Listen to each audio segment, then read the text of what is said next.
आप टीवी के लिए काम कर रहे हैं तो अगर फेस ब्लर कर दें बच्चे का तो ये बहुत अच्छा। और अगर आप अखबार के लिए लिख रहे हैं तो उसका नाम अगर आप ना लिखें तो ये बहुत अच्छा है। जब खबरें लिखी जाती थी तो अगर कोई विक्टिम होता था उसका नाम नहीं लिखा जाता था, अलिफ बे जीम ते इस तरह से लिख दिया जाता था। गुज़िश्ता दिनों ग्रुप डेवलपमेंट पाकिस्तान ने मजदूर बच्चों के हकूक़ के हवाले से 3 रोज़ा खसूसी वर्कशॉप का एहतमाम किया, जिसमें मायनाज ट्रेनर्स के साथ मुल्क भर से सहाफ़ियों ने शिरकत की। ये तरबियती वर्कशॉप किस तरह सहाफ़ियों की कैपेसिटी बिल्डिंग में इजाफ़ा करेगी, आइए सुनते हैं। मेरा नाम शंकर लाल है, मैं कराची बेस्ड जर्नलिस्ट हूँ। तो यहाँ पर मुझे कुछ नई मालूमात मिली है। मिसाल के तौर पे जैसे सिंध में अभी हालिया जो कानून बना, जो चाइल्ड मैरिज एक्ट, 18 साल के बच्चा से कम उम्र का बच्चे की शादी वो नहीं हो सकती। तो वहाँ से जोया का एक वाक़या जो अभी रिसेंटली मीडिया में रिपोर्ट हो रहा है, वो लड़की और लड़के ने आकर पंजाब में शादी कर ली। तो ये मतलब पता था कि शादी नहीं कर ली, पर इसके पीछे कहानी क्या थी? वो कहानी ये थी कि यहाँ वो कानून सिंध वाला नहीं है, यहाँ पर एक अलग कानून है। तो इस वजह से उन्होंने प्रोटेक्शन के लिए आकर यहाँ शादी कर ली। अब इसके साथ साथ हमें चाइल्ड के हवाले से जो जराइम हैं, जो दूसरे मसाइल हैं, उस बारे में भी यहाँ मालूमात मिली। उसमें बड़ी इंटरेस्टिंग चीज़ें थी जो कि हमें पता चली, जो हमें पहले नहीं पता थी।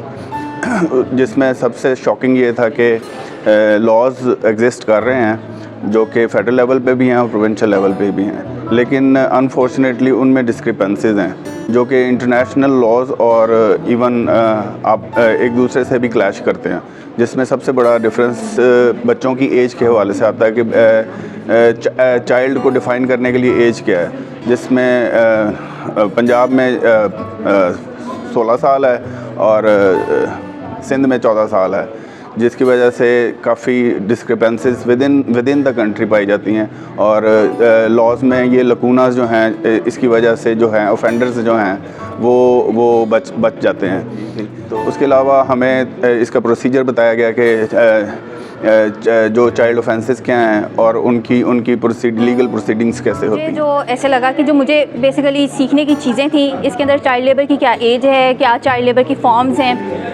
जैसे कि मुझे लाइट लेबर के बारे में पता था, लेकिन मुझे ये नहीं पता था कि उसके अंदर क्या क्या चीज़ें आती हैं। मुझे हैवी लेबर के बारे में नहीं पता था। इसी तरीके से मेरे ख्याल से कि लाइट लेबर बहुत अच्छी एक इकदाम है। JJS पे बहुत अच्छा काम हुआ हुआ है चाइल्ड लेबर के हवाले से हमारे लॉ के अंदर। ये सारी चीज़ें हमने इस 3 रोज़ में सीखी and I am very grateful to GDP कि उन्होंने मुझे इसका हिस्सा बनाया और मुझे इस लर्निंग से बहुत कुछ फ़ायदा मिला। बच्चों के हवाले से जब पर्टिकुलरली रिपोर्टिंग होनी है तो उनमें क्या डूज एंड डोंट्स होने चाहिए।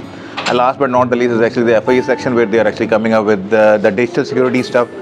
और ख़ास तौर पे जो बच्चों के सेक्शन 22 के हवाले से उन्होंने बताया कि उसके हवाले से क्या लॉज हैं और किस तरह FIE ने अलग उसका एक डिपार्टमेंट बनाया जो उसको प्रॉपर्ली प्रोसीड करे। So it's a very learning process for me. हमने जो प्रेजेंटेशन में भी काफ़ी चीज़ें कवर की, जिसमें साइबर सिक्योरिटी के हवाले से चीज़ें थी, जब बच्चों के हवाले से चीज़ें थी कि बच्चों को सेफ इंटरनेट कैसे इस्तेमाल करवाया जा सकता है। इसके अलावा सेक्शन से अगर कोई अनऑथोराइज एक्सेस करता है आपकी इन्फॉर्मेशन का, आपकी पर्सनल इन्फॉर्मेशन को जो है वो वायरल करने की कोशिश करता है, या कोई आपको इंटरनेट के ऊपर हरासा करता है, तो उसके क्या क्या पनिशमेंट्स जो हैं वो आपको फेस करनी पड़ सकती हैं। तो it was a very good session और JDP की एक बहुत अच्छी काविश थी।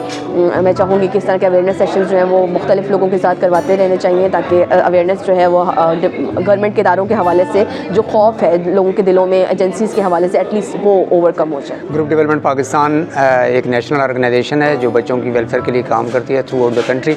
उसी सिलसिले में ILO और UK8 की सपोर्ट से लाहौर में मीडिया ऑफिशियल्स की एथिकल रिपोर्टिंग और क्वालिटी रिपोर्टिंग के हवाले से एक ट्रेनिंग 3 डेज़ की कंडक्ट कराई गई, जिसमें हमने उनके लीगल एस्पेक्ट जितनी भी चाइल्ड रिलेटेड इंटरनेशनल और नेशनल बाइंडिंग्स या प्रोवेंशनल लेजिस्लेशन है उसको कवर किया गया। और साथ ही साइबर क्राइम जो कि बड़ा इन डिजिटल सेफ्टी है, बच्चों की डिफरेंट तरीके से बच्चों को ट्रैप किया जाता है सोशल मीडिया के थ्रू, तो उस हवाले से मीडिया पर्सनस को एक अवेयरनेस या सेंसिटाइज़ करने की कोशिश की।